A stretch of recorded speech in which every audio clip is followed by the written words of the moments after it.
guys! Welcome back to Chris channel, and this is Chris once again. So for today's vlog, magkano nga ba talaga ang sweldo sa Akatsuki? Yeah, sa nakikita nyo sa mga advertisements nila, dumadaan-daan dyan sa Facebook nyo na you can earn as much as 40,000, 60,000 a month. Yes, guys, pero depende sa inyo yon, okay? Depende sa performance nyo, depende sa paano kayo nagtuturo, depende sa kung magaling kayo, syempre kung good performance, kung wala kayong absent, kung perfect attendance kayo, kung talagang fully book kayo at marami kayong estudyante, why not? 'Di ba? Dito kasi sa Akatsuki, yung hourly rate, yung pinaka-rate mo, once you pass the demo class, and then bibigyan ka na, sasabihin na sa'yo kung magkano yung hourly rate mo, kung magkano yung ibibigay sa'yo per hour. Okay, iba-iba kasi ang salary dito, ang rate dito sa Akatsuki, depende sa teachers. Okay? Depende din sa applicants na pumasa sa demo class. Paano? Kasi, kung meron kang teaching experience and meron kang certificates sa teaching mo, and then meron ka ng IELTS, nagturo ka ng TESOL, magturo ka ng mga ganito, yun nga yung mga certificates mo, syempre mas mataas yung hourly rate na bibigay sa'yo. Kung more than 10 years ka na nagtuturo, and then meron ka pang ipakikita ng mga certificates, then syempre iba yung rate na ibibigay sa'yo dun sa mga ibang teacher na mga newbies, sa mga walang experience, diba? So hindi siya pare-parehas. Okay? Ngayon, ganito yun kasi. Sa newbies, binibigyan namin or binibigyan ng Akatsuki na rate is usually 100 to 150 per hour, okay? Each class will last only for 25 minutes dito sa Akatsuki. So, per 25 minutes per students, yung rate mo, kung bago ka pa lang, kung wala kang experience, especially kung student ka pa lang, or part-timers ka, yes, tumatanggap ang Akatsuki ng part-timers. So, hindi mo kailangan, kung hindi ka pa nakaka-graduate ng college, pwede ka rin dito mag-part-time. So, wala ka pang experience. So, ang rate mo is only 100, nagre-range ng 100, 150 to 200. Yun ang magiging rate ng mga newbies pa lang. Okay? Pero, kung matagal ka na nagtuturo, yung teaching experience mo is talagang kahanga-hanga, ganon, and then meron ka pang mga certificates na isi-send mo dito sa Akatsuki, then syempre, hindi ganon yung rate na ibibigay sa'yo ng 100 pesos. Syempre, mas mataas. 'Di ba? And of course, dun sa mga newbies, depende sa performance nyo during the demo class, yung ibibigay na rate sa inyo. Syempre, 'di ba, kapag ka talagang sobrang kahanga-hanga, kabilib-bilib naman yung performance nyo nung demo class nyo, syempre, mataas-taas naman ang bibigay sa inyo. Hindi naman kayo tatanggap ng 50 pesos, 60 pesos per 25 minutes per class dito sa Akatsuki. Hindi naman ganun kababa. Okay? And dito sa Akatsuki, meron na silang tinatawag na 2 packages ng salary. Okay? Salary packages. The first package is the old package. Ano yung old package? Dito pumapasok yung paid everything. Canceled classes and students' absences, paid ka.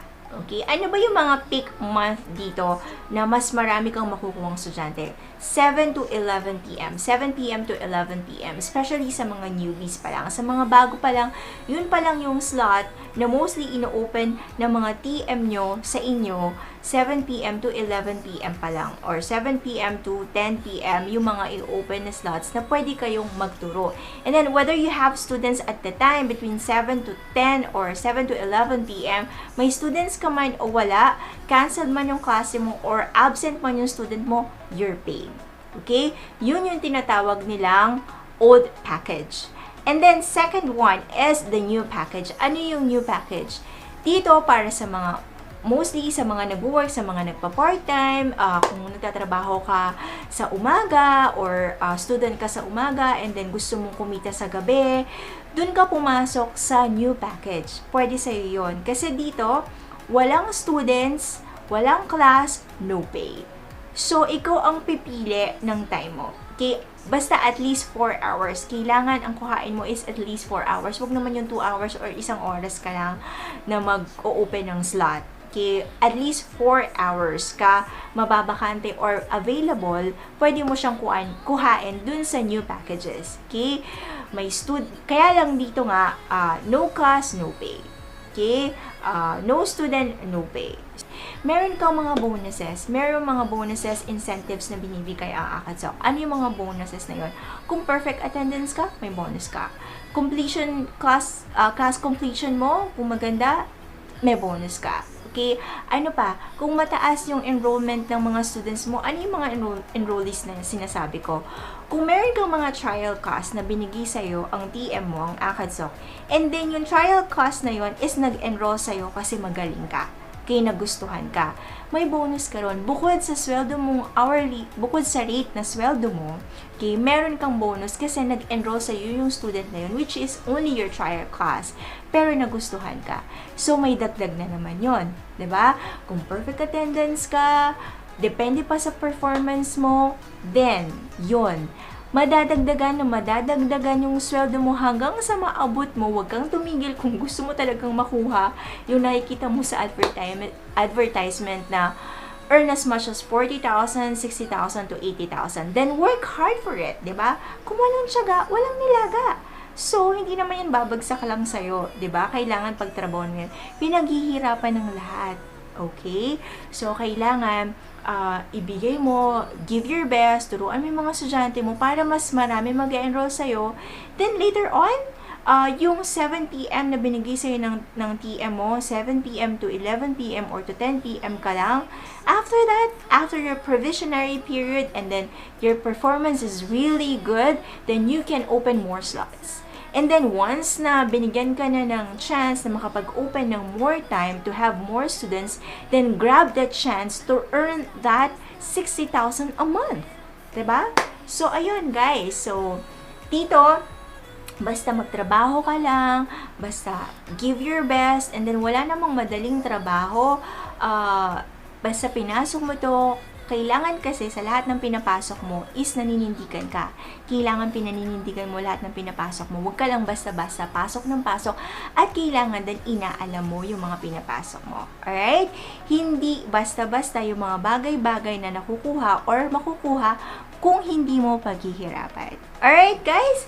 So, good luck sa mga pumasa sa demo at magre-receive na ng kanilang first salary sa mga provisionary period. Just be patient, and then after that, you can open more slots, more students, and then, so, ang masasabi ko lang guys, good luck. And then, just be patient, give your best, and walang imposibleng makuha niyo yung ganyang sweldo. Alright guys? So, please don't forget to like this video and please subscribe. Paki-share na rin po. And then don't forget to click the bell icon para naman nangunguna ka ma-notify dun sa mga new updated na bagong vlogs na i-upload ko.